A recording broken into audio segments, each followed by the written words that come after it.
જોતા રહો અમારી YouTube ચેનલ ICE રાજકોટ અને અમારી ચેનલને સબસ્ક્રાઇબ કરો અને બેલ આઇકોન પ્રેસ કરો જેથી દરેક નવા વિડીયોની નોટિફિકેશન મેળવી શકો. નમસ્કાર વિદ્યાર્થી મિત્રો, ICE ના YouTube ચેનલ પર આપ સૌનું હાર્દિક સ્વાગત છે. મિત્રો, આજે આપણે જે ઇમ્પોર્ટન્ટ કરંટ અફેર્સના ટોપિક પર ચર્ચા કરવાના છીએ, સૌપ્રથમ એ ટોપિકનું લિસ્ટ જોઈએ. તો પ્રથમ છે વિજ્ઞાન જ્યોતિ કાર્યક્રમ. હવે આ કાર્યક્રમ શું છે એના પર આપણે વાતચીત કરવાના છીએ. વિજ્ઞાન જ્યોતિ કાર્યક્રમ.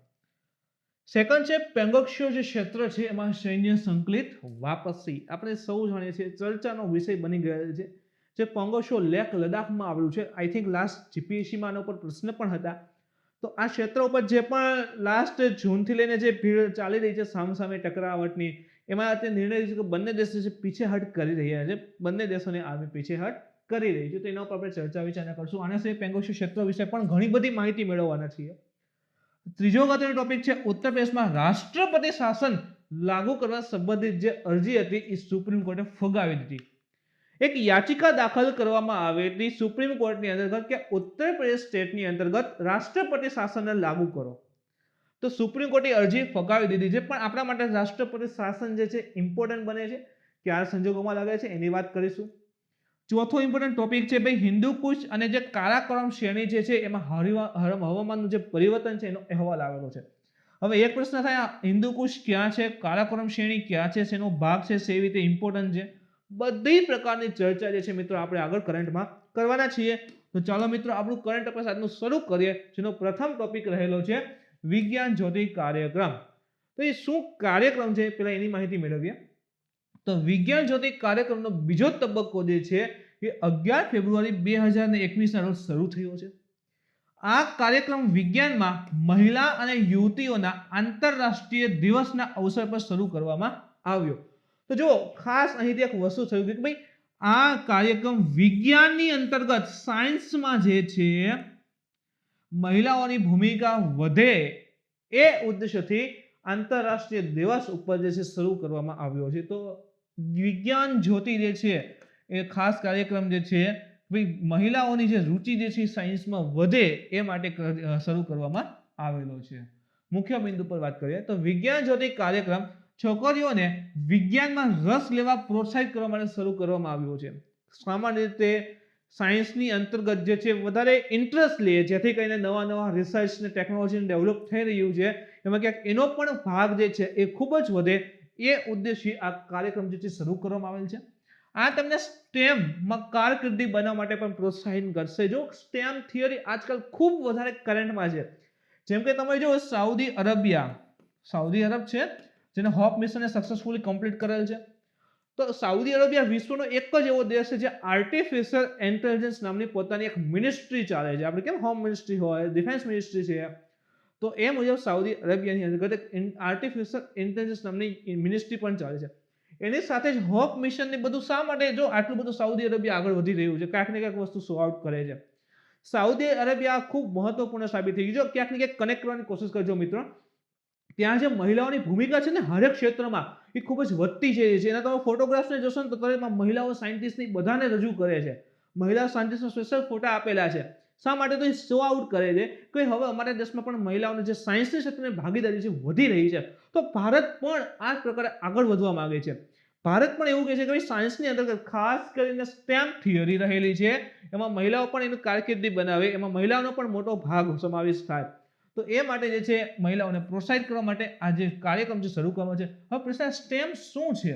તો એક એક વસ્તુના ફૂલ ફોર્મ છે, જેમ કે STEM.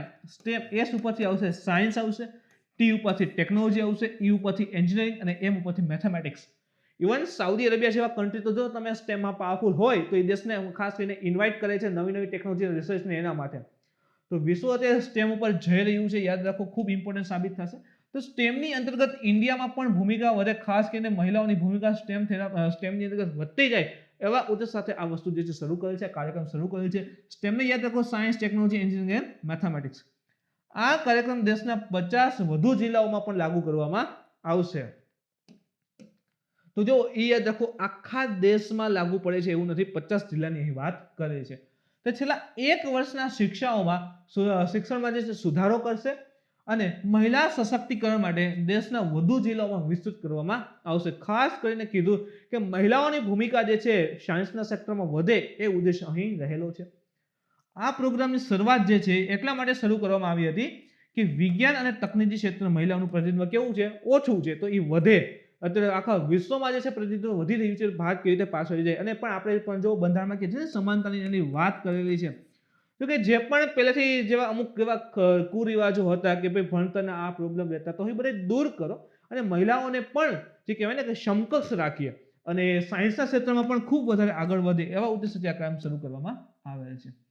કાર્યક્રમ પર માહિતી મળે તો એક નવી પહેલ છે જે ખાસ કરીને ગર્લ્સને વિજ્ઞાનમાં રસ લેવા અને આ ક્ષેત્રમાં કારકિર્દી બનાવવા માટે પ્રોત્સાહિત કરશે. કાર્યક્રમને વિજ્ઞાન અને તકનીકી વિભાગ જો લાગુ કોણ કરશે, તો વિજ્ઞાન અને તકનીકી ટેકનોલોજી ડિપાર્ટમેન્ટ જે છે એના દ્વારા ડિસેમ્બર 2018-19 જે છે શરૂ કરવામાં આવ્યો હતો. અહીં હોશિયાર છોકરીઓ માટે શરૂ કરવામાં આવ્યો હતો કે જે સ્ટેમમાં અભ્યાસ કરવા માંગતી હોય. સ્ટેમને યાદ રાખો, હજી કહું તો સાયન્સ, ટેકનોલોજી, એન્જિનિયરિંગ, મેથેમેટિક્સ. તો એની અંદર જે પણ વિદ્યાર્થીઓની રુચિ, ખાસ કરીને મહિલા વિદ્યાર્થીઓની રુચિ હોય તો એને પ્રોત્સાહિત કરવા માટે આ કાર્યક્રમ જે ડિસેમ્બર 2019 ની અંદર વિજ્ઞાન અને ટેકનોલોજી વિભાગ દ્વારા શરૂ કરવામાં આવ્યો હતો. આ કાર્યક્રમ હાલમાં 50 જે જવાહર નવોદય વિદ્યાલય કહીએ ને એમાં સફળતાપૂર્વક ચાલી રહ્યો છે. જવાહર નવોદય વિદ્યાલય જેને આપણે JNV કહીએ છીએ એમાં ચાલી રહ્યો છે અને 2021-22માં તેનો વિસ્તાર 50 નવો જે કહેવાય ને કે 50 ઓલરેડી જવાહર નવોદય વિદ્યાલયમાં ચાલી રહ્યો છે અને આ વર્ષની અંદર ફરી પાછા 50 નવા જે જવાહર નવોદય વિદ્યાલય છે એમાં સુધી ફેલાવવાનું જે યોજના જે છે લાગુ કરવામાં આવેલ છે.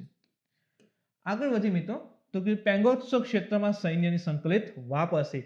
જો આ પેંગોત્સવ લેક રહેલું છે, અહીં અલગ અલગ તમે પર્વતને એવું જોઈ શકો છો. અહીં લાઇન ઓફ LAC દેખાડેલી છે. તો અહીં જે છે અલગ અલગ પર્વતીય વિસ્તાર છે, અમુક અમુક સુધી સૈન્ય હતા. જેમ કે જો અહીંથી આ સરોવરની અંદરથી તમે જો અહીંથી તો કે આ જે આવેલી છે સરોવરની અંદરથી જે છે એક રેખા પસાર થાય છે, એ છે LAC, line of actual control. તો એના ઉપર વાત કરીએ બધા ઉપર. તો ભારત અને ચીન બંને પક્ષો પેંગોત્સવ તળાવ ક્ષેત્રમાં તબક્કાવાર સંકલિત અને ચકાસણી રીતે અગ્રિમ મોરચે રહેલી સેનાને ખસી જવા માટે સમજૂતી કરેલી છે. હવે ધીરે ધીરે અહીં જે છે ચીનના સૈનિકો હતા, ભારતના સૈનિકો હતા, તો બંને દેશો જે છે સહમતિ બની છે અને ધીરે ધીરે તબક્કાવાર, એવું નહીં કે આને બોલે ચલો અહીં પાછા આવતા રહ્યું, એમ નથી. ધીરે ધીરે અમુક અમુક ક્ષેત્ર પાછળ જતા રહ્યા છે. જેમ કે ભારત આ ક્ષેત્ર ખાલી કરે કે તરત ચીન આ કરશે, પછી ચીન આ ક્ષેત્ર ખાલી કરશે તો ભારત આ ક્ષેત્ર ખાલી કરશે. એમ સંકલિત અને ચકાસણી કરી અને તબક્કાવાર જે છે આ બંને દેશોની જે સેના જે છે ધીરે ધીરે પીછેહટ કરી રહી છે સમજૂતી કરીને. કયા મુજબ વાત કરીએ તો ચીનનો પક્ષ ફિંગર 8ની પૂર્વમાં તળાવની જે ઉત્તરીય બાજુ પર પોતાની લશ્કરી હાજરી જાળવશે. એટલે ચીને શું કીધું છે, જો જે ફિંગર 8 રહેલી છે, ફિંગર હવે ફિંગરો શું છે આ, તો કે જો અહીં તમે જુઓ તો અહીંયા તમને તળાવ દેખાશે પંગોશોર, એની આસપાસ જે પર્વતીય ક્ષેત્રોની રહેલા છે ને એ બધે ફિંગર કહેવાય છે. અલગ અલગ ક્ષેત્ર પર્વતીય શિખરો જે રહેલા છે ને એ ફિંગર છે. તેમાં જે ફિંગર 8 જે છે ફિંગર 8ની પૂર્વ તરફ અને ખાસ કરીને તળાવની ઉત્તર બાજુ તરફ આવે. હવે આવી રીતે તળાવ હોય, આવી રીતે આ તળાવની ઉત્તર થશે અને દક્ષિણ તરફ જશે, તો તળાવની ઉત્તરે ફિંગર 8 જે આવેલ છે ત્યાં પોતાની લશ્કરી હાજરી આપશે. એટલે કે અહીંથી જે છે થોડીક પીછેહટ કરી અને ફિંગર 8 પાસે ચીન કેમ કહે છે કે અમારી સેના ઊભી રહેશે. તો સામે ભારત પણ કહેશે તો ભારતીય સૈન્ય જે છે એ ફિંગર 3 જે રહેલી છે એની નજીકમાં કાયમી એક બેઝ છે જેનું નામ છે ધનસિંહ થાપા પોસ્ટ. યાદ રાખજો, ધનસિંહ થાપા પોસ્ટ એના ઉપર તૈનાત રહેશે. એટલે ચીન જે છે એ ફિંગર 8 ઉપર, આપણે જે છે ફિંગર 3 નજીક ધનસિંહ થાપા પોસ્ટ છે જે આપણો કાયમી બેઝ છે, હંમેશા આપણી આર્મી ત્યાં રહે છે, ત્યાં જે છે પીછેહટ કરીને ઊભી રહેશે. બંને પક્ષો દ્વારા આ પ્રકારની કાર્યવાહી સરોવરની દક્ષિણ તરફ પણ કરવામાં આવશે. એટલે બંને સાઈડ કરવામાં આવશે એમ. બંને પક્ષો દ્વારા એપ્રિલ 2020 પછી આપણે જાણીએ છીએ કે ત્યારની જે છે બોર્ડર ઉપર ખૂબ વધારે કહેવાય કે તણાવપૂર્ણ સંબંધો હતા એ વખતે. તો એપ્રિલ 2020 પછી આ વિસ્તારમાં બાંધવામાં આવેલા તમામ બાંધકામ જે છે એને પણ દૂર કરવામાં આવશે. ભાઈ ક્યાંક ને ક્યાંક સુવિધા માટે પુલ બનાવેલા હોય, ક્યાંક ને ક્યાંક સ્ટેન્ડની ડેવલપમેન્ટ કરેલું હોય, બધું જે છે એ દૂર કરવામાં આવશે. અને પહેલાની જે જમીન હતી એના મુજબ બધું પ્રસ્થાપિત થશે. એટલે પહેલા જે આખો વિસ્તાર હતો, એટલે કે એપ્રિલ 2020 પહેલાની જે સિચ્યુએશન હતી, આખો જમીન વિસ્તાર હતો એ મુજબ ફરીથી જમીન વિસ્તાર આખો બનાવવામાં આવશે. તો આ સમયગાળા દરમિયાન જે પણ ડેવલપમેન્ટ કર્યું છે, ત્યાં જે પણ ફેરફાર કર્યો બધા દૂર કરવામાં આવશે. બંને પક્ષોએ પોતાના પરંપરાગત વિસ્તારોમાં એટલે કે એપ્રિલ 2020 પહેલા જે પોતપોતાના ક્ષેત્રના વિસ્તાર હતા ત્યાં પેટ્રોલિંગ સહિત ઉત્તરી કિનારે લશ્કરી પ્રવૃત્તિઓ પર અસ્થાયી રૂપે પ્રતિબંધ મૂકવા માટે સહમત થયા છે. અસ્થાયી એવું નથી કીધું કે અમે 1 વર્ષ લગીને આ વિસ્તારમાં હસ્તક્ષેપ નહીં કરીએ, અસ્થાયી. પણ અત્યારે અમે હસ્તક્ષેપ કરવાના નથી. જરૂર છે ને ફરી એવો પ્રોબ્લેમ થાય તો અમે એ વિસ્તારમાં ફરી જે છે આગળ આવશું. તો એ મુજબ ધ્યાન રાખી અને પોતપોતાના જે પરંપરાગત પહેલાના જે વિસ્તાર હતો ત્યાં પેટ્રોલિંગની બધું ફરી શરૂ કરી દેશે. આ સ્થાન પર વિવાદનું કારણ શું? કેમ પોંગોસો લેક વિવાદમાં છે? કેમ આટલો બધો ત્યાં વિવાદ હતો? આપણે માટે એ પણ ઇમ્પોર્ટન્ટ છે. LAC એટલે યાદ રાખો વાસ્તવિક નિયંત્રણ રેખા, જેને આપણે કહીએ છીએ લાઇન ઓફ એક્ચ્યુઅલ કંટ્રોલ. યાદ રાખો ભારત અને ચીન વચ્ચે LAC છે, ઇન્ડિયા એન્ડ પાકિસ્તાન વચ્ચે LOC છે, લાઇન ઓફ કંટ્રોલ. તો LOC અને LAC માં લોચો ન લાગે. LOC આવે તો પાકિસ્તાન અને LAC આવે તો ચીન.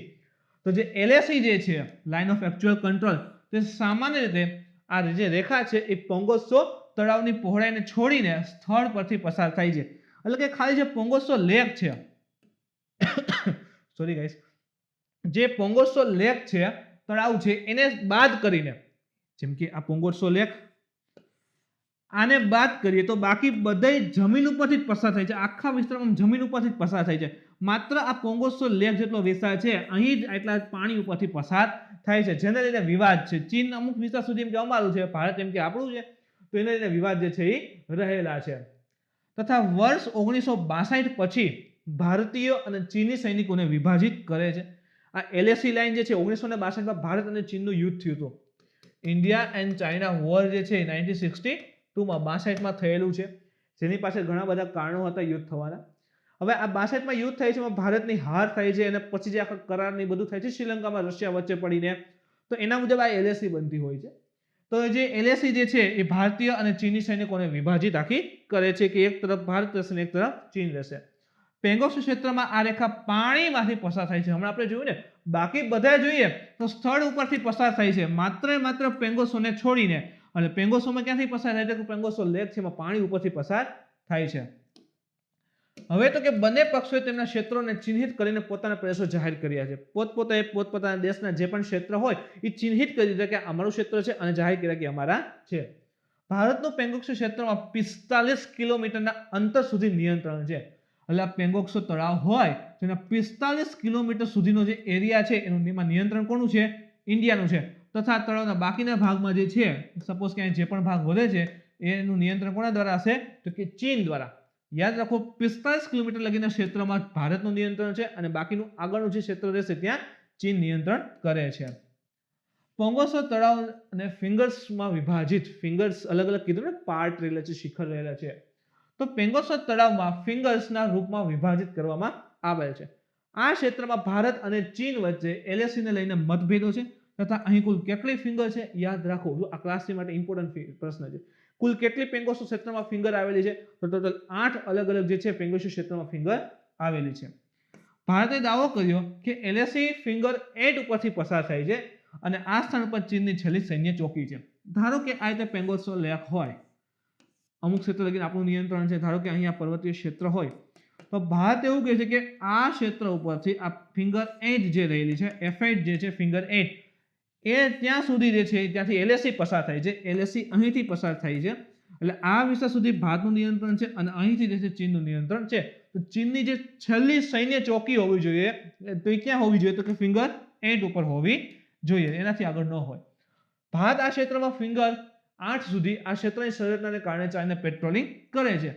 ભારત માને છે કે ભાઈ જે ફિંગર 8 છે ત્યાંથી LAC પસાર થાય છે, તો ત્યાં સુધીનું ક્ષેત્ર કોણ હોય? તો ભારત. એટલે ભારત જે છે ફિંગર 8 સુધી, સમજો મિત્રો, આખું ક્ષેત્ર હોય, ધારો કે અહીંથી આમ પસાર થાય છે અને અહીં આ F8 છે ફિંગર 8 અને અહીંથી આ LAC પસાર થાય છે. હવે ભારત આને માને છે કે આ ક્ષેત્ર કોનું થશે? ઇન્ડિયાનું થશે. તો ભારત જે છે આ ક્ષેત્ર સુધી પેટ્રોલિંગ ને બધું કરે છે, પરંતુ ભારતીય સેનાનું નિયંત્રણ ફક્ત ફિંગર 4 સુધી છે. કરવાનું કેટલા લગીન હોય? 8 લગીન. શા માટે? LAC આ ફિંગર 8 ઉપરથી પસાર થાય છે એટલે ભારતની પેટ્રોલિંગ આપણે અહીંયા સુધી F8 સુધી કરવાનું હોય. પરંતુ એકચ્યુઅલમાં રિયાલિટીમાં ભારત ક્યાં સુધી કરે છે તો કે એ ફિંગર 4 છે ત્યાં લગીને. શા માટે તો કે ફિંગર 4 પછી ચીનનો જે હસ્તક્ષેપ છે એ વધી ગયો છે. ચીન એવું માને કે એ વિસ્તાર અમારો છે. ખરેખર LAC F8 પછી ફિંગર 8 છે ત્યાંથી પસાર થઈ છે, તો એ વિસ્તાર સુધીનું પેટ્રોલિંગ ઇન્ડિયા કરવું જોઈએ, પરંતુ નિયંત્રણ ફક્ત કેટલા સુધી છે તો કે ફિંગર 4 સુધી જ આપણું નિયંત્રણ ચાલે છે. બીજી તરફ ચીનનું કેવું છે કે LAC જે છે ને એ ફિંગર 2 ઉપરથી પસાર થાય છે. ચીન તો એવું જ માને કે ફિંગર 2 જે છે એના ઉપરથી LAC પસાર થાય છે, અને ચીની જે સૈન્ય છે એ હળવા વાહનો જે હિમાલય ક્ષેત્રમાં આરામથી મૂવમેન્ટ કરી શકે એ પ્રકારના જે હળવા વાહનો છે ત્યાંથી લઈને ફિંગર 4 સુધી અને ઘણીવાર તો ફિંગર 2 સુધી પેટ્રોલિંગ કરતી રહે છે. સમજો ઇસ્યુને મિત્રો, ફરી એકવાર જણાવી દઉં. ધારો કે આ રીતે રહેલું છે, આ ફિંગર 8 છે, આ ફિંગર 2 છે અને આ છે ફિંગર 4. તો ભારત એવું માને છે કે LAC અહીંથી પસાર થઈ છે, એટલે હવે ત્યાંથી પસાર થતું હોય તો ભારત આટલા વિસ્તાર સુધી પેટ્રોલિંગ કરી શકે, પરંતુ ખરેખર ક્યાં સુધી દે છે તો કે અહીંયા F4 લગીને, કારણ કે આગળના ક્ષેત્રમાં ચાઇના હસ્તક્ષેપ કરી રહ્યું છે અને ત્યાં સુધી પહોંચવું અઘરું છે. અને ચીન એવું માને છે કે જ્યાં ફિંગર 2 છે ને એના ઉપરથી LAC પસાર થાય છે, એટલે ચીન F4 લગીને તો પેટ્રોલિંગ કરે જ છે, પણ ઘણી વખત આ F2 સુધી આ આખો વિવાદિત ક્ષેત્ર થયું કે નહીં. આ ભારત એમ કે અમારું છે, ચીન એમ કહેશે અમારું છે, તો આ વિસ્તારમાં વિવાદ સતત ચાલી રહ્યા છે. બીજી તરફ ચીનનું કેવું શું છે તો ભાઈ કીધું એ મુજબ કે ફિંગર 2 LAC જે ફિંગર 2 પરથી પસાર થાય છે અને ફિંગર 4 સુધી ક્યાંક તો ક્રોસ કરીને ફિંગર 2 સુધી જે છે પેટ્રોલિંગ કરવા માટે ચીન આવી જાય છે. પોંગોંગ ક્ષેત્રમાં ચીની અતિક્રમણનું કારણ તો પોંગોંગ તળાવ વ્યૂહાત્મક રૂપથી મહત્વપૂર્ણ. જો શા માટે ચીન એવું કરે છે કે ભાઈ ફિંગર 8 છે એના ઉપરથી LAC પસાર થાય છે, રિયાલિટીમાં એ માનતું નથી, ફિંગર 2 શા માટે માને છે, તો ચાઇના માટે ક્યાંક પોંગોંગનું લેકનું મહત્વ જે છે ખૂબ વધારે હશે. તો કે પોંગોંગ તળાવ જે છે ને એ વ્યૂહાત્મક રૂપથી મહત્વપૂર્ણ જે ચુશુલ ખીણ છે, ચુશુલ વેલી આવેલી છે એની નજીક છે. 1962ના યુદ્ધ દરમિયાન ભારત અને ચીનનું 1962માં યુદ્ધ થઈ છે, તો એ જ દરમિયાન ચીન દ્વારા મુખ્ય હુમલો જે છે ને આ ચુશુલ ખીણથી શરૂ કરવામાં આવેલો હતો. એટલે જે ચુશુલ ખીણ જે છે એ પોંગોંગ લેકની નજીક છે. અને યાદ રાખો આ પ્રકારના પ્રશ્ન આ વખતે પૂછેલા છે, જો યુપીએસસીના પેપરને સોલ્વ કરશો એટલે અંદાજ આવશે. તો પોંગોંગ લેક છે એ નજીક કઈ ખીણ છે તો ચુશુલ વેલી આવેલી છે, જ્યાં 1962માં ચીને ત્યાંથી આક્રમણની શરૂઆત કરેલી હતી. ચુશુલ ખીણ તરફ જવાનો માર્ગ પોંગોંગ તળાવમાંથી પસાર થાય છે, એટલા માટે ચાઇના માટે એ જે પોંગોંગ લેક છે ઇમ્પોર્ટન્ટ બને છે કે ચુશુલ ખીણમાં જવું હોય તો પોંગોંગ લેક ઉપર થઈને જવું પડે, જેમાં ફિંગર 4 અને 2 સમાવેશ છે. તો એ વિસ્તારમાંથી થઈ અને ચુશુલ ખીણમાં જવાય છે, એટલે ચાઇના એમ કહે છે કે ફિંગર 2 પરથી પસાર થાય છે, એટલે ફિંગર 4 અને 2 લગીનો જેટલો વિસ્તાર ચીન એમ કહે છે અમારો રહેલો છે. ચીન જેનો ઉપયોગ જે છે ભારતીય કબજા હેઠળના ક્ષેત્રો ઉપર કબજો મેળવવા માટે કરી છે, જે ભારત પાસે છે એ ચીન એમ કહે છે કે અમારું છે અને અમને કબજો સોંપો.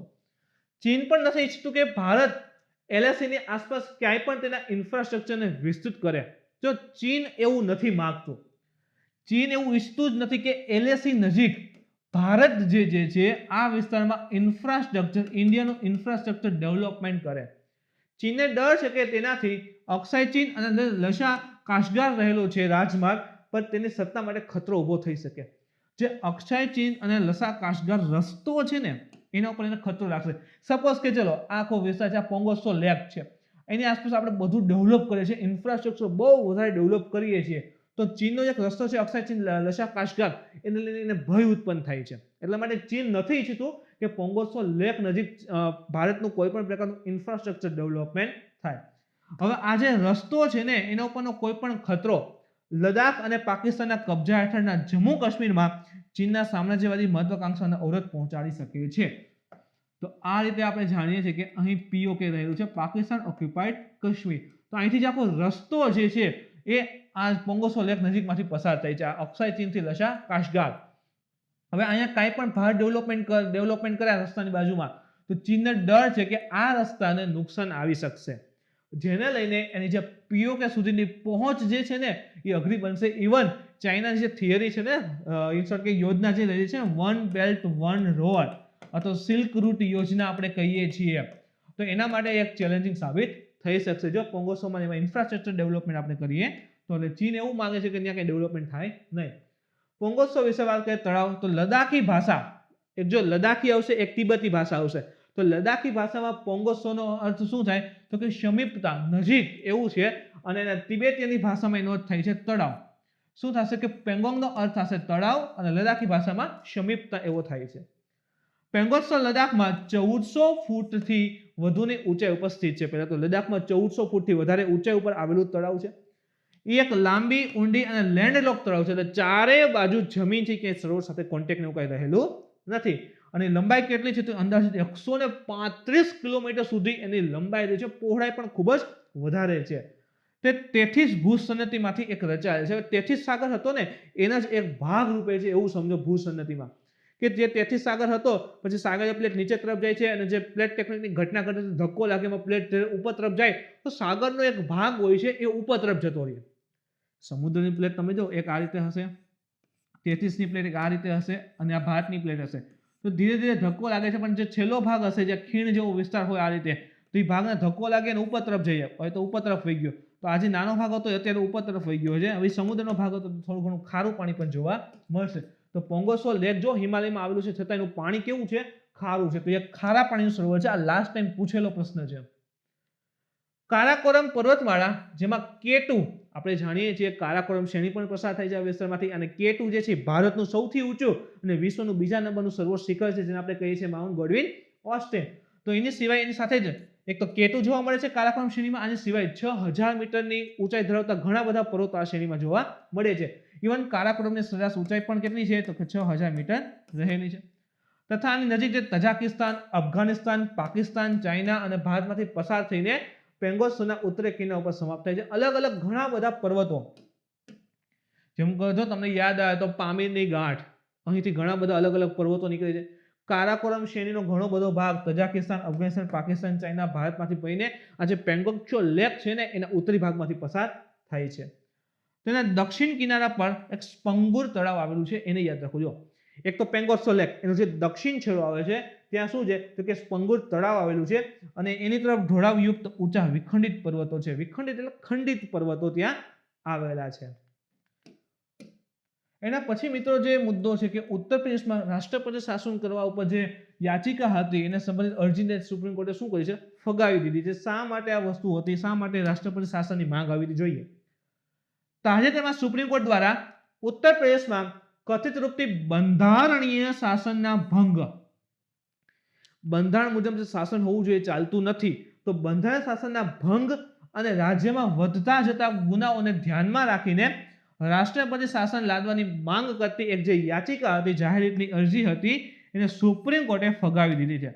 તો જે યાચિકા દાખલ કરી તેમાં શું હતું તો કે એક તો બંધારણ શાસનનો ભંગ અને ઉત્તર પ્રદેશમાં જે ગુનાઓ વધતા જાય છે એને ધ્યાનમાં રાખી અને ઉત્તર પ્રદેશની અંતર્ગત રાષ્ટ્રપતિ શાસનની માંગ કરી હતી, જે તાજેતરમાં સુપ્રીમ કોર્ટે અરજી શું કરી છે? જાહેર હિતની અરજીને ફગાવી દીધી છે. હવે અદાલતની ટિપ્પણી, અદાલતે ઇવન શું કીધું? જો એક તો ફગાવી તો દીધી પણ અદાલતે સામે બીજી એવી વસ્તુ કીધી કે જે પણ અરજદાર છે એની અરજીની પ્રકૃતિને જોતા એને ભારે દંડ લગાવવાની ચેતવણી આપી કે આ પ્રકારે ગમે તે વિચાર કરો, કોઈ પણ વ્યક્તિ કાલે ઉઠીને ભાઈ દાખલ કરી દે કે ભાઈ આ રાજ્યમાં બંધારણ મુજબ શાસન હશે, ગુના વધારે છે ને આ રાષ્ટ્રપતિ શાસન લગાવી દો તો કેવું લાગે? ઘણી બધી અરજી ભેગી થઈ જાય. એટલે સુપ્રીમ કોર્ટે એવું કીધું કે જે પણ અરજદાર એડવોકેટ રહેલા છે એની જે દંડ જે છે એને લગાવવાની ચેતવણી આપો કે હવે જો આ પ્રકારની એક્ટિવિટી થશે અથવા તો ધ્યાન રાખવા મળે તો દંડ થશે. અને જે પણ કહેવાય કે અરજી કરતા છે એને અન્ય રાજ્યના ગુનાના રેકોર્ડ પણ અભ્યાસ કરવા પૂછપરછ કરે છે કે ભાઈ એ જે અરજી કરેલી છે એ વ્યક્તિનો રેકોર્ડ કેવો છે, ઉત્તર પ્રદેશ અથવા બીજા કોઈ રાજ્યમાં એને ગુના કરેલા છે, ગુનાહિત પ્રકૃતિનો વ્યક્તિ છે કે શું એમ. તો સામો કહેવાય કે સુપ્રીમ કોર્ટે આદેશ આપેલો છે કે એની જે રાજ્યના એની ઉપર ગુના અને રેકોર્ડની બધું છે એ ચેક કરો અને ભારે દંડ લગાવવા પણ આવશે. એની પણ ચેતવણી જે છે સુપ્રીમ કોર્ટ દ્વારા આપવામાં આવે છે. અરજદારે આરોપ લગાવ્યો હતો કે ઉત્તર પ્રદેશમાં પોલીસ દ્વારા ગેરવાજબી હત્યા સહિત ગેરકાયદેસર અને મનસ્વી હત્યા કરવામાં આવી છે. એટલે ઉત્તર પ્રદેશમાં પોલીસને મજા હત્યા કરે છે. એક તો પોલીસ ઉપર આ પ્રકારે જે ખોટો આરોપ લગાવ્યો હતો. સેકન્ડ થિંગ, તેને આરોપ મૂક્યો કે રાજ્યમાં આવી પરિસ્થિતિઓ ઊભી થઈ છે કે જેમાં બંધારણની જોગવાઈઓ મુજબ ઉત્તર પ્રદેશ સરકારને શાસન કરવાની મંજૂરી આપી શકાતી નથી. એક તો પોલીસ ઉપર ખોટો આક્ષેપ મૂકે છે. સેકન્ડ થિંગ એ એવું પણ કહે છે જે અરજી કરે છે કે ઉત્તર પ્રદેશની અંતર્ગત જે બંધારણ મુજબ શાસન હોવું જોઈએ ને એ ચાલતું નથી. એટલા માટે કે ત્યાં શું તો કે ભાઈ સરકારને એમ રિક્વેસ્ટ કરે છે કે ભાઈ અહીં જે છે ઉત્તર પ્રદેશ સરકારને પરમિટ આપોમાં કે એ શાસન ચલાવે અને એના બદલે શાસન જે છે રાષ્ટ્રપતિને હસ્તક્ષેપ કરો. ઇન શોર્ટ કે રાષ્ટ્રપતિ શાસન ચલાવો. ઉત્તર પ્રદેશમાં બંધારણ મુજબ જે છે શાસન ચાલતું નથી, એટલે એની સરકાર જે છે બંધારણને ધ્યાનમાં રાખીને શાસન ચલાવતી નથી. તો આ પ્રકારના ખોટા આક્ષેપ જે છે એ લગાડવામાં આવે છે. નેશનલ ક્રાઇમ રેકોર્ડ્સ બ્યુરો જે NCRB નો વર્ષ 2019 નો અહેવાલ જોઈએ એના મુજબ ઉત્તર પ્રદેશની વાત કરીએ તો મહિલાઓ વિરુદ્ધ સૌથી વધુ ગુના જે છે NCRB મુજબ મહિલાઓ વિરુદ્ધ સૌથી વધારે ગુના ઉત્તર પ્રદેશમાં નોંધાયા છે. 2019 દરમિયાન ભારતભરની મહિલાઓ સામે આખા ભારતમાં આશરે 4,05,861 કેસ નોંધાયા હતા. એમાં ઉત્તર પ્રદેશમાં 59,853, એટલે કે આખા ભારતમાં હતા એના કહેવાય કે 8મા ભાગ જેટલા અંદાજિત ખાલી ને ખાલી ઉત્તર પ્રદેશમાં નોંધાયા હતા. એક ફેક્ટ છે, ધ્યાનમાં રાખજો. ભારતીય સંદર્ભમાં રાષ્ટ્રપતિ શાસન. હવે એને જો એક તો આ ઉલ્લેખ લીધો કે ઉત્તર પ્રદેશમાં સૌથી વધારે જે છે ગુના નોંધાણા છે, એટલે કે અહીંયા પોલીસે જે ખોટી રીતે કાર્ય કરે છે, આ બધું ધ્યાનમાં રાખીને રાષ્ટ્રપતિ શાસનની માંગ કરી હતી, જે અત્યારે કેન્સલ કરી છે સુપ્રીમ કોર્ટે. પણ આપણા માટે રાષ્ટ્રપતિ શાસન ઇમ્પોર્ટન્ટ બને છે. આગળનું તો ઠીક છે, તો જે હોય, પણ રાષ્ટ્રપતિ શાસન શું છે, ક્યાં ક્યાં અનુચ્છેદ છે જોઈએ. તો ભારતીય બંધારણ અનુચ્છેદ 356, યાદ રાખો 356 હેઠળ કોઈ પણ રાજ્યની અંતર્ગત જે છે રાષ્ટ્રપતિ શાસન લાગુ પડતું હોય છે. પણ એટલું એમ નહીં કે ચલો મજા આવે એટલે રાષ્ટ્રપતિ શાસન લાગુ પડે, કે કન્ડિશન રહેલી છે. તો અનુચ્છેદ 356માં એની વાત કરવામાં આવી છે કે રાજ્યમાં રાષ્ટ્રપતિ શાસન. તો એના હેઠળ ભારતના રાષ્ટ્રપતિને આ સમાધાન થવા પર કે સમાધાન કે રાષ્ટ્રપતિને 100% એવું લાગે, એનું જે પણ કહેવાય કે દુઃખ હોય, દુઃખ ઇન શોર્ટ કે એક પ્રકારનો ડાઉટ હોય કે ચલો ખરેખર આવું છે, તો એનું સમાધાન થઈ જાય. તો એ મુજબ રાજ્યમાં એવી પરિસ્થિતિ ઊભી થઈ છે કે જેમાં રાજ્યનું શાસન બંધારણની જોગવાઈ અનુસાર ચલાવી શકાતું નથી. જો રાષ્ટ્રપતિની સમાધાન થાય, એના ડાઉટ ક્લિયર થાય કે ભાઈ જે તે રાજ્ય રહેલું છે ત્યાં બંધારણની જે સ્થિતિ છે, બંધારણમાં જે હોવું જોઈએ એ મુજબની એ પ્રકારે એક કાયદા દ્વારા જે છે શાસન ચાલવું જોઈએ, એ ચાલી શકે એમ નથી, ત્યારે રાજ્ય સરકારને નિલંબિત કરવા અને દેશના કોઈ પણ રાજ્યમાં રાષ્ટ્રપતિ શાસન લાગવાની સત્તા જે છે એ રાષ્ટ્રપતિને મળેલી છે. તો જ્યારે બંધારણનો કહેવાય કે ઉલ્લંઘન થતું હોય, તો બંધારણ મુજબ શાસન ન ચાલતું હોય, ત્યારે રાષ્ટ્રપતિ જે તે રાજ્ય ઉપર રાષ્ટ્રપતિ શાસન લગાવી શકે છે. આ માટે કટોકટીની સ્થિતિ સ્ટેટ ઇમરજન્સી અથવા તો બંધારણીય કટોકટી કોન્સ્ટિટ્યુશનલ ઇમરજન્સી તરીકે પણ ઓળખવામાં આવે છે. તો 356 સ્ટેટ ઇમરજન્સી અથવા તેને કોન્સ્ટિટ્યુશનલ ઇમરજન્સી કે બંધારણ મુજબ શાસન ચાલી શકતું નથી, એટલે બંધારણીય કટોકટી તરીકે એને ઓળખીએ છીએ. ઇફેક્ટ શું આવે તો કે રાષ્ટ્રપતિ શાસન લાદવામાં આવે, જેવું રાષ્ટ્રપતિ શાસન લાગે તો એની અસર શું આવશે તો કે જેવું રાષ્ટ્રપતિ શાસન લાગશે કે તરત જ મંત્રીઓની આખી કાઉન્સિલ જે છે હોતી નથી, જે મિનિસ્ટ્રી કહીએ ને આપણે, એ મિનિસ્ટ્રી બધી લાપ્સ થઈ જાય છે.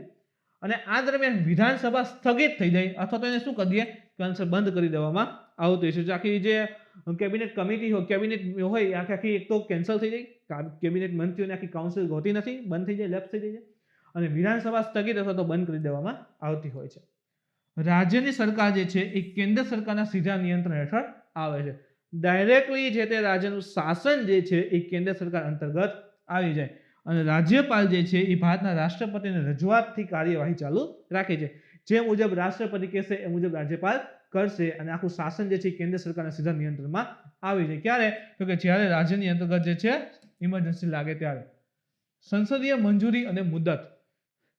રાષ્ટ્રપતિ શાસન લાદવા માટે સંસદના બંને ગૃહોની મંજૂરી જરૂરી છે.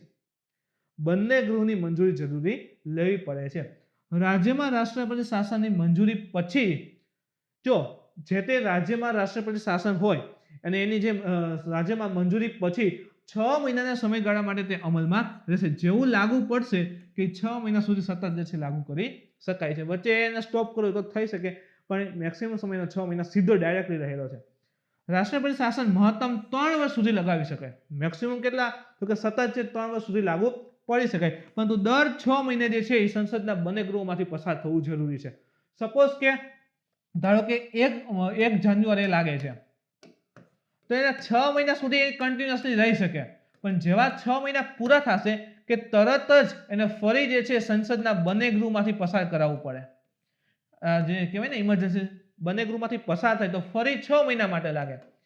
જેવા 6 મહિના પૂરા થાય પાછા 6 મહિના માટે લાગુ પડી શકે. તો એ મુજબ મહત્તમ કેટલા તો કે 3 વર્ષ માટે, ટોટલ ઇન શોર્ટ કેમ કહીએ તો 3 વર્ષ સુધી એને લંબાવી શકાય છે બંને ગૃહમાંથી પસાર કરીને.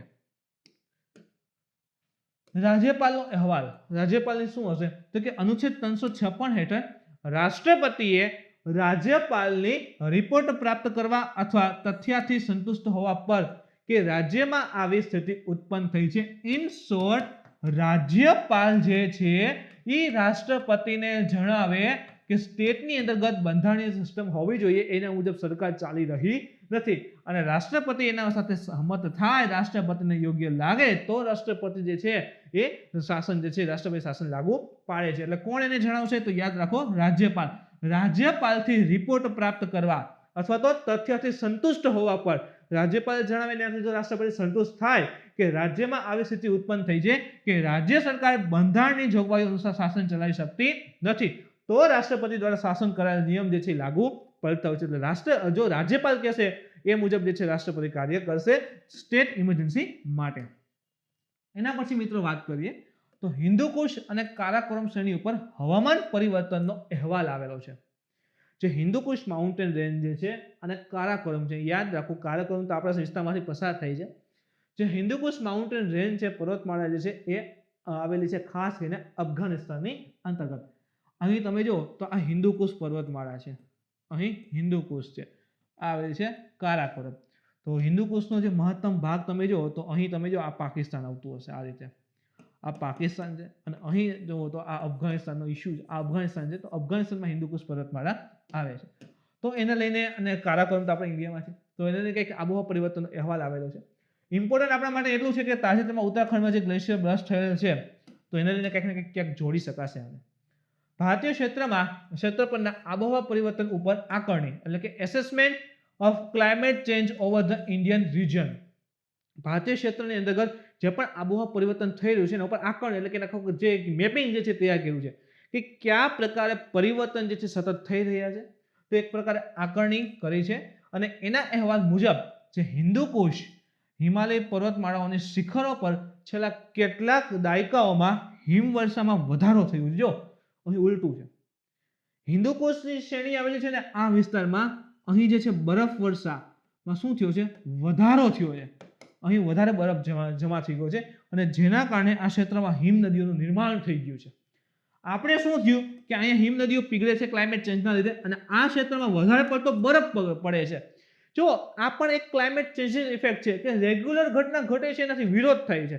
રેગ્યુલર જેટલો બરફ હોય છે કરતાં વધારે બરફ વર્ષા થશે, બરફ વર્ષા વધે છે તો અહીં હિમ નદીઓનું નિર્માણ થશે.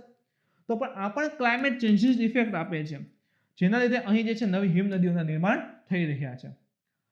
તાજેતરમાં અલખનંદા નદીમાં આવેલ ભારે પૂર. હવે આપણે જાણીએ છીએ કે ભાઈ વિષ્ણુ પ્રયાગ જે છે, ધોલીગંગા એક આવે છે જે અલખનંદાને મળે છે વિષ્ણુ પ્રયાગ પાસે, અને આ ધોલીગંગાની સહાયકમાં જે છે આ પૂરું આવેલું હતું અને અંતે જાય છે અલખનંદામાં. તો અલખનંદા નદીમાં આવેલા પૂરનું કારણ જે ગ્લેશિયર વિસ્ફોટ થાય છે, ગ્લેશિયર આખો તૂટીને પાણીમાં આવે છે, જે આખું પૂર આવે છે એ માનવામાં આવે છે.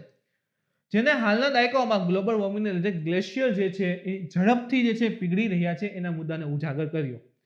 આપણે વાત કરતા હતા કે ભાઈ ગ્લેશિયર જે છે ઇવન જો ઘણા સમયથી ચર્ચામાં હતું કે ભાઈ વિશ્વનું તાપમાન વધે છે, ગ્લોબલ વોર્મિંગ થાય છે તો બરફ જે છે પીગળે છે. ખાસ કરીને આપણે ઉત્તર અને દક્ષિણ ધ્રુવની વાત કરતા હતા, તો એ જ પ્રકારની ઘટનામાં ક્યાંક ને ક્યાંક આપણા ભારતનો ગ્લેશિયર જે છે નંદા ગ્લેશિયર એ પણ પીગળે છે અને આ પ્રકારની સ્થિતિ આપણી સામે હાજર થઈ છે. તો જો કે આ અહેવાલ હિન્દુકુશ હિમાલયની એક વિપરીત અસરને દર્શાવે છે. અહીં આપણે શું કહીએ છીએ કે ભાઈ બરફ પીગળે છે અને નદીમાં પૂર ને એવું આવે છે. હવે હિન્દુકુશમાં નથી, ઉલટું થાય છે કે જે પણ બરફ વર્ષા આવવું જોઈએ એના કરતાં વધારે બરફ વર્ષા આવે છે અને નવી હિમ નદીઓના નિર્માણ થઈ રહ્યા છે. જે મિનિસ્ટ્રી ઓફ અર્થ સાયન્સ છે, પૃથ્વી વિજ્ઞાન મંત્રાલય, એના દ્વારા ભારતીય ક્ષેત્રના અહેવાલના આધારે જલવાયુ પરિવર્તન જે ક્લાઇમેટ ચેન્જ જે છે એના ઉપર આકારણી પ્રકાશિત કરવામાં આવી છે. જે પણ કીધું ને આખું આબોહવા પરિવર્તન થાય છે એના ઉપર એક રિપોર્ટ જે છે પ્રસ્તાવિત કર્યો છે અને આગામી સદીમાં ઉપમહાદ્વીપ પર ગ્લોબલ વોર્મિંગની અસર માટે ભારતની પ્રથમ રાષ્ટ્રીય આગાહી જે છે રજૂ કરવામાં આવેલ છે. આગામી સમયમાં જે પણ ગ્લોબલ વોર્મિંગની ઘટનાઓ ઘટશે એને લઈને ભારતમાં જે છે રાષ્ટ્રીય આગાહી કે આ પ્રકારની શક્યતાઓ જે છે રજૂ કરવામાં આવેલી છે ગ્લોબલ વોર્મિંગને કારણે. હિન્દુકુશ હિમાલય ઉપર વાત કરીએ, હિન્દુકુશ હિમાલય ક્ષેત્ર, તો કે આનો વિસ્તાર જે છે ખાસ કરીને ક્યાં છે તો કે અફઘાનિસ્તાન. સૌથી વધારે હિન્દુકુશ શ્રેણી હોય તો અફઘાનિસ્તાન. આના સિવાય તમે જો આગળથી આમ જતું રહેશે તો બાંગ્લાદેશ, ભૂતાન, ચીન, આપણું Bharat, Kyrgyzstan, Mongolia, Myanmar, Nepal, Pakistan, Tajikistan અને ઉઝબેકિસ્તાન સુધી ફેલાયેલ છે. હવે છે કે આટલા બધા કેવી રીતે એમ, તો આ રીતે અહીં જે છે એક આવેલી છે એનું નામ છે પામીરની ગાંઠ. અહીંથી અલગ અલગ શ્રેણીઓ છે. એક છે હિન્દુકુશ, પછી પાકિસ્તાનમાં આવે છે સુલેમાન, કિરથાર, આપણે આવે છે કારાકોરમ. પછી આના સિવાય અહીંથી જે પણ બૃહદ હિમાલય બધી શ્રેણીઓ છે, નેપાળ, ભૂતાન થાય છે. પછી મ્યાનમારની સીમા ઉપર પૂર્વ હિમાલય આવે છે, જેને આરાકાન યોમા કહીએ છીએ, એ અહીંથી આવે છે આખી શ્રેણી. અને ચીનમાં આવેલી છે તિયાનશાન, કુનલુનશાન. તો અલગ અલગ શ્રેણીઓ જે છે, ઉઝબેકિસ્તાન છે, તાજિકિસ્તાન છે, ત્યાં બધે સુધી આ જે ક્ષેત્ર છે પર્વતોના એ ફેલાયેલા છે. તે લગભગ 5 મિલિયન ચોરસ કિલોમીટર ક્ષેત્રમાં ફેલાયેલો છે અને આ વિશાળ અને સાંસ્કૃતિક રૂપે વૈવિધ્યસભર વસ્તીનું પણ પ્રતિનિધિત્વ કરે છે. આખો હિમાલયનો આખો ક્ષેત્ર ઓલરેડી આટલા બધા દેશમાંથી પસાર થાય છે, તો રજૂ તો કરશે, પ્રતિનિધિત્વ કરશે. ઇવન તેને ત્રીજો ધ્રુવ કહેવામાં આવે છે. ઉત્તર ધ્રુવ, દક્ષિણ ધ્રુવ અને ત્રીજો ધ્રુવ. શા માટે? તો કે આ વિસ્તારમાં હિમ નદીઓનું પ્રમાણ કેવું છે? ખૂબ જ વધારે છે. આ ક્ષેત્રમાં વિશાળ ક્રાયોસ્ફેરિક ઝોન, જો આ પ્રશ્ન ઇમ્પોર્ટન્ટ છે, ખાલી આટલું પૂછે ને, ક્રાયોસ્ફેરિક ઝોન કોને કહેવામાં આવે છે? તો યાદ રાખો, જ્યાં થયેલા પાણીનો એક ભાગ, જમા થયેલા પાણીનો એક ભાગ. જમા થયેલું પાણી એટલે કે જે પણ નદીઓનું વહેતું પાણી હોય તે બરફ બને છે, આઈસમાં કન્વર્ટ થાય છે. તો એ આખો જે ભાગ હોય છે એને આપણે શું કહીએ છીએ? ક્રાયોસ્ફેરિક ઝોન. તો સૌથી વધારે ક્યાં હોય? તો ક્રાયોસ્ફેરિક ઝોન સૌથી વધારે ધ્રુવીય ક્ષેત્રમાં હોય, જ્યાં નવા નવા બરફ બનતા પણ હોય છે. તો ધ્રુવીય ક્ષેત્રમાં ક્રાયોસ્ફેરિક ઝોન સૌથી વધારે હોય. આના સિવાય તો ત્રીજો ધ્રુવ, આપણું હિમાલય ક્ષેત્ર, તો ત્યાં પણ ક્રાયોસ્ફેરિક ઝોન જોવા મળે છે, જે વિશ્વના ધ્રુવીય ક્ષેત્રની બહાર બરફનો સૌથી મોટો સંગ્રહ છે. તો જો ધ્રુવને આપણે બાદ કરી દઈએ, ચલો આપણે કીધું સૌથી વધારે પાણી જે છે બરફમાં રૂપાંતર ક્યાં થતું હોય? તો કે ધ્રુવમાં થતું હોય. આના સિવાય તો કે આના સિવાય આપણો હિમાલયનું ક્ષેત્ર જે સૌથી વધારે પાણીનું બરફમાં રૂપાંતર થાય છે, તો ત્યાં પણ ક્રાયોસ્ફિયરના ઝોન જે છે એ આવેલા છે. મુખ્ય બિંદુ પર વાત કરીએ તો અહેવાલના મહત્વપૂર્ણ પાસા ક્યાં ક્યાં છે? તાજેતરના દાયકાઓમાં હિન્દુકુશ અને કારાકોરમ હિમાલયના ઘણા વિસ્તારોમાં હિમવર્ષામાં ઘટાડો અને ગ્લેશિયર પાછળ હટવાની પ્રવૃત્તિનો અનુભવ થયો છે. જો ખરેખર કયા પ્રકારની ઘટના છે કે ભાઈ ગ્લેશિયર ઘટતા પીગળશે એટલે પાછા બદલે નાના નાના થતા જશે. તો જે પણ તાપમાનમાં વધારો થાય છે તો ગ્લેશિયર પીગળવા જોઈએ. એક તો આ ઘટના જોવા મળી છે, પણ એની સાથે ખાસ કરીને હિન્દુકુશની અંતર્ગત બરફ વર્ષા જે આવી જોઈએ એના કરતાં વધારે આવી છે અને એના કારણે શું થયું કે ત્યાં બરફની એટલે કે હિમ નદીઓ બની ગઈ છે. તેનાથી વિપરીત ઉચ્ચ ઊંચાઈવાળા કારાકોરમ હિમાલય ક્ષેત્રમાં શિયાળા દરમિયાન ઉચ્ચ હિમવર્ષા જોવા મળી છે, જેના કારણે આ પ્રદેશના હિમનદીઓને સંકુચિત થવાથી બચી ગયા છે. જે પણ ગ્લોબલ વોર્મિંગ થાય છે તો નદીઓ જે છે, હિમ નદીઓ જે છે પીગળવી જોઈએ. પીગળશે એટલે નદી નાની થશે. જેમ કે હિમ નદી આવડી હોય તો હવે નદી પીગળશે તો આ ભાગ પીગળીને જતો રહેશે પાણી સ્વરૂપે. નદી કેવી થાય? નાની થાય. તો કારાકોરમ અને જે કહેવાય કે ભાઈ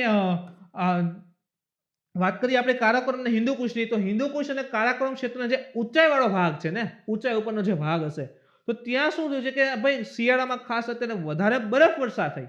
તો ઊંચાઈ ઉપરના ભાગની વાત છે મેં, તો ખાસ કરીને યાદ રાખો, ઊંચાઈ ઉપરના ભાગમાં વધારે બરફ વર્ષા થઈ તો બરફ વધારે આવશે. તો અહીં વધારે પડતો બરફ આવ્યો તો આ ભાગમાં જે છે આખો બરફ જામી ગયો ફરી પાછો. તો પીગળ્યો હતો ને પાછો જામી ગયો છે. તો એનો જે ઓગળવાનો દર હતો ને એ પણ શું થઈ ધીમો થઈ ગયો છે. તો સંકુચિત નદી નાની થવી જોઈએ એનાથી કેવી થઈ ગઈ? બચી ગઈ છે. તો અહીં એકદમ આખી ઉલટી ઘટના જે છે જોવા મળેલી છે, એને યાદ રાખજો ખાસ.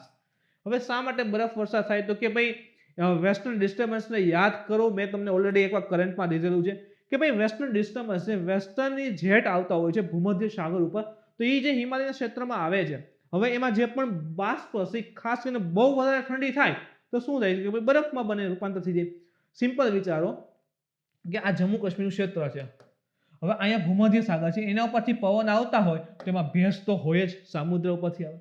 હવે હિમાલય ક્ષેત્રમાં આવશે કે તરત જ એમાં જે પણ વાદળમાં પવનમાં જે પણ ભેજ હશે શેમાં રૂપાંતર થઈ જાય? પવનમાં. તો અહીં જે છે ઊંચાઈ ઉપરના ક્ષેત્ર છે ને ખૂબ જ વધારે બરફ વર્ષા જે છે જોવા મળે છે, જેના કારણે હિમ નદીઓનું જે પીગળીને નાની થવી જોઈએ, સંકુચિત થવી જોઈએ, એ જોવા મળેલી નથી.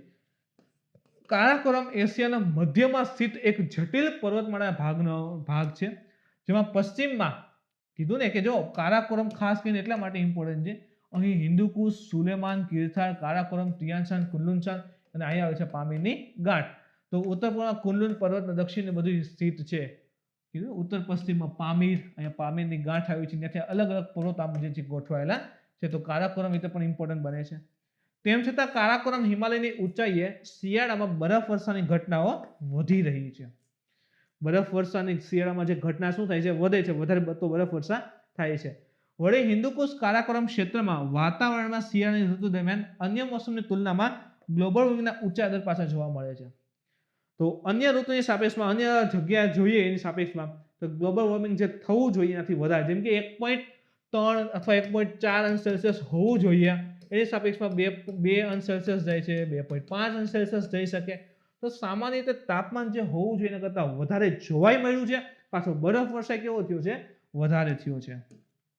કારણ તો કે હિમાલયમાં તીવ્ર ઝડપથી તાપમાનમાં વધારો. એક તો હિમાલયમાં ઝડપથી વધારો થશે, તાપમાનમાં વધારો થાય. જો એક વચ્ચે ટારબોલ આવેલા હતા, હિમાલય ક્ષેત્રમાં જોવા મળે છે, જે તાપમાનમાં વધારો થાય છે, પ્રદૂષણ વધે છે. તો ક્યાંક ને ક્યાંક એ પણ જવાબદાર છે. ઉષ્ણકટિબંધીય અને extra tropical weather system. Extra tropical એટલે કે સમશીતોષ્ણ કટિબંધ. મિત્રો 2-3 દિવસે કટિબંધ ક્યાંક ને ક્યાંક કરંટમાં છે. તો જે ઉષ્ણકટિબંધ અને એક્સ્ટ્રા ટ્રોપિકલ જે વેધર સિસ્ટમ રહેલી છે, એના કારણે હિમાલય ક્ષેત્રમાં ઋતુ પરિવર્તનને જાણવું એકદમ જટિલ છે. જો આપણે દક્ષિણ ભારતની વાત કરીએ તો ઉષ્ણકટિબંધમાં આવે, તો એની નજીક જ આ જો સમશીતોષ્ણ કટિબંધ શરૂ થાય છે, તો ક્યાંક ને ક્યાંક ડિફરન્સ જે રહેલા છે, તાપમાનના ફેરફાર હોય એને સમજવા મુશ્કેલ બને. કારણ કે આમ બરફ ધ્રુવ સાઈડે નથી અને સાવ વિષુવવૃત્ત પર પણ નથી, વચ્ચેનો ભાગ છે. તો ટેમ્પરેચરનો જે ડિફરન્સ આવે ને એ થોડોક ઓછો હોય છે, એને જાણવો અથવા તો એને ગણવો જે છે મુશ્કેલ થતું હોય છે. 1951 થી 2018 ની વચ્ચે હિમાલયના બાકીના ભારતીય ભૂમિની તુલનામાં ખૂબ જ ઝડપી દરે ગરમ થયો. જો આખું આપણે ભારત લઈએ, આ રીતે આખું ભારત લઈએ, તો આખું ભારતમાં જે દરથી તાપમાનમાં વધારો થયો ને એની સાપેક્ષમાં આ હિમાલયમાં તાપમાનનો દર કેવો હતો? વધારે હતો. ધારો કે અહીંયા 10 વર્ષે જે છે 10 વર્ષે 0.2 અંશ સેલ્સિયસનો વધારો થાય, તો અહીંયા 10 વર્ષે 0.3 નો વધારો જે છે નોંધાણો છે. તો તાપમાનમાં જે છે વધારો થવો જોઈએ, ઝડપથી ત્યાં જોવા મળે છે. આ ક્ષેત્રનો ઉષ્ણતામાન દર એટલે કે વોર્મિંગ જે છે એ વૈશ્વિક સરેરાશ તાપમાન કરતાં કેવો છે? ઊંચો છે. આખા વિશ્વનું સરેરાશ તાપમાન ધારો કે 10 વર્ષમાં જે છે 0.3 અંશ સેલ્સિયસ વધતું હોય, તો આ જે છે આખા વિશ્વના સરેરાશ કરતાં પણ આગળ છે. અહીંયા 0.4 અંશ સેલ્સિયસ આગળ વધે છે. તો સમજો બે વસ્તુ કીધી, એક તો આખા ભારતમાં જે તાપમાનમાં વધારો થયો છે એની સાપેક્ષમાં વધારે થાય છે, પાછા આખા વિશ્વના સરેરાશ તાપમાનમાં જેટલો વધારો થાય છે એની સાપેક્ષમાં પણ હિમાલયનો દર કેવો થાય છે? વધે જ છે, વધારે રહે છે. ગ્લોબલ વોર્મિંગ તો કે 1951 થી 2014 એ દરમિયાન જે છે રેડિકલ હીટિંગ અથવા તો જે વોર્મિંગ રેટ હોય, ગરમ થવાનો દર જે છે એ 1.3 અંશ સેલ્સિયસ હતો. ક્યાંથી? 1951 થી 2014 વચ્ચે. સમજો 51 થી 14 વચ્ચે ગ્લોબલ વોર્મિંગ રેટ જે છે 1.3 અંશ સેલ્સિયસ હતો.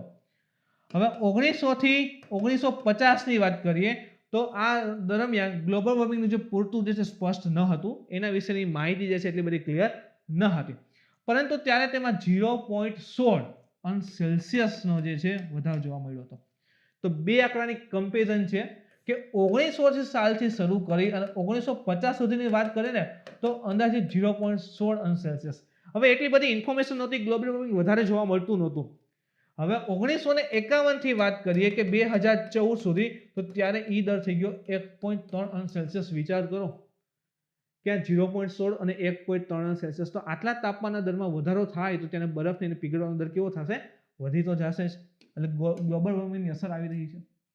વાર્ષિક સરેરાશ સપાટીના તાપમાનમાં વધારો, જે સપાટી રહેલી હોય ને બરફની રહેલી, તો એનું જે તાપમાન હોવું જોઈએ સરેરાશ, એમાં શું થાય છે?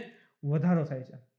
2040 થી 69, જો ભવિષ્યની વાત કરીએ છીએ, 2040 થી 2069 દરમિયાન જે વાર્ષિક સરેરાશ તાપમાન હશે એ 2.2 ડિગ્રી સેન્ટીગ્રેડ વધારો થવાની આગાહી કરવામાં આવેલી છે. અને તે જ દરે વર્ષ 2070 થી 99 દરમિયાન 3.3 ડિગ્રીનો વધારો જોવા મળશે આ ક્ષેત્રની અંતર્ગત. તો 2040 થી 69 દરમિયાન 2.2 અંશ સેલ્સિયસ અને 2070 થી લઈને 2099 સુધી 3.3 અંશ સેલ્સિયસ. એવરેજ તો કે 1.5 ની અંદર હોય ને તો પૃથ્વી જે અલગ અલગ એજ આવે છે એ નોર્મલ ગણી શકાય કે ઓકે આટલા વર્ષો પછી 200-300 વર્ષ પછી પૃથ્વીનું સરેરાશ તાપમાનમાં 1.5 અંશ સેલ્સિયસ વધે છે. ઓકે, એની નેગેટિવ ઇફેક્ટ તો જોવા મળશે જ, પરંતુ જે 1.5 અંશ સેલ્સિયસની અંદર હોવું જોઈએ એ તાપમાનને બદલે અહીં કેટલું જોવા મળશે? 2.2 2069 સુધીમાં. અને ઇવન 2099 સુધીમાં એ દર 3.3 થઈ જશે. તો કહેવાય ને કે હોવું જોઈએ એનાથી ડબલથી પણ વધી જશે. તો જે બરફ રહેલો છે એનો પીગળવાનો દર ખૂબ જ ઝડપથી વધશે. તો જે આઈસબર્ગની એની ઘટનાઓ છે ખૂબ જ વધારે જોવા મળશે. ધ્રુવ પ્રદેશના બરફના જે રહેલા છે ને હિમશિલાઓ ઝડપથી ઓગળશે. એની કારણે સમુદ્રની સપાટી ઉપર આવશે. એની સાથે સમુદ્રી જીવસૃષ્ટિને પણ નુકસાન થશે. ભારે વરસાદ, જેમ કે ગરમીના કારણે પ્રદેશમાં વરસાદનું પ્રમાણ વધવાની સંભાવના પણ રહેલી છે. જેમ કે જો આખું ક્લાઇમેટ ચેન્જ થાય છે, જેવી રીતે ઉનાળામાં ખૂબ જ વધારે તડકો, એ જ રીતે ચોમાસામાં ખૂબ વધારે વરસાદ અને એ જ રીતે શિયાળામાં વધારે ઠંડી. તો જે આખું કહેવાય ને કે ઋતુ ચક્ર હોવું છે આખું ખોરવાઈ જાય છે. તો ગરમીના કારણે જે તે પ્રદેશમાં વરસાદનું પ્રમાણ પણ કેવું આવશે? વધી જાય છે. હિન્દુકુશ અને કારાકોરમ ક્ષેત્રમાં મહત્તમ 5 દિવસીય વરસાદની ઘટનાઓ સાથે નોંધપાત્ર વધારો થવાનો અંદાજ અત્યારે પણ આંકવામાં આવેલો છે. મહત્વને સમજીએ તો ચોમાસું ચાલક. આ ચોમાસું ચાલક ને શું છે? તો આપણે સિમ્પલ કે ચોમાસામાં ભારતમાં વરસાદ આવે છે, તો ચોમાસાના ચાલક માટે ભારતમાં ચોમાસું સારું આવે એના માટે આ કહેવાય કે હિમાલય જે છે ને એ ઇમ્પોર્ટન્ટ છે. જેમ કે હિન્દુકુશ અને કારાકોરમ પર્વતમાળાઓ ટિબેટિયન પ્લેટો સાથે ભારતીય ઉનાળા ચોમાસાનો મુખ્ય ચાલક છે. હવે હિમાલય છે તો તિબેટની પ્લેટ છે. તિબેટની પ્લેટ છે તો ભારતમાં વરસાદ આવે છે. તો જે કહેવાય હિન્દુકુશના કારાકોરમ પર્વતમાળાઓ છે ક્યાંક ને ક્યાંક તિબેટના પ્લેસો સાથે પણ જોડાયેલી છે. તો એના લીધે શું થાય કે તિબેટની પ્લેટ ચાલે છે અને એના લીધે ભારતમાં વરસાદ જે છે એ કે ચોમાસાની સિઝન સારી આવે છે. તો ચોમાસાના વ્યવસ્થિત આવવા માટે પણ આ પર્વતો જવાબદાર છે. રહેવાના સાધન, તો કે આ પર્વતમાળાઓ એશિયાની 10 મોટી નદી સિસ્ટમનો સ્ત્રોત છે. જેમ કે આપણે ગંગા, સિંધુ, બ્રહ્મપુત્ર કહીએ ને, તો જે વિશ્વ એશિયાની સૌથી મોટી નદીઓ આવેલી છે એ એના કારણે અહીંથી ઉત્પન્ન થાય છે. આ હિમાલય ક્ષેત્રમાંથી ઉત્પન્ન થાય છે. એટલા માટે આ નદીઓ જ્યાં જ્યાં વહે છે કાપ પાસે ત્યાં લોકો આરામથી વસવાટ કરી શકે. તો રહેવાના સાધન તરીકે જે નદીઓનો આપણે ઉપયોગ કરીએ છીએ એના ઉદ્ગમ પણ આ વિસ્તારમાંથી છે. અને ખંડના 1.3 અબજ લોકો, એશિયા ખંડના આશરે 1.3 અબજ લોકોને પીવાનું પાણી, સિંચાઈ અને વીજ પુરવઠો, ડેમ બનાવી આપણે વિદ્યુત ઉત્પન્ન કરીએ છીએ તો વીજ પુરવઠો જે છે આ પૂરો પાડે છે. અને આ જ નદીઓના ઉદ્ગમ આ હિમાલય ક્ષેત્રમાં રહેલા છે. હવે બરફ પીગળવાના કારણે એમાં પાણી ભરાતું હોય છે. જેમ કે ચોમાસું હોય તો એ નદીઓમાં પાણી આવશે, શિયાળામાં ચાલશે, પરંતુ ઉનાળામાં પાણી ઘટે નહીં. શા માટે? તો કે ભાઈ તાપમાન વધશે કે ઓટોમેટિક જે પણ હિમાલય ક્ષેત્રમાં બરફ છે ધીરે ધીરે પીગળતો હશે. એ પીગળેલો બરફનું પાણી જે છે નદીમાં આવશે અને ફરી પાછી નદીનું પાણી જે છે એ એક સરખું જળવાઈ જશે કે 12 માસે નદીઓ બની રહેશે.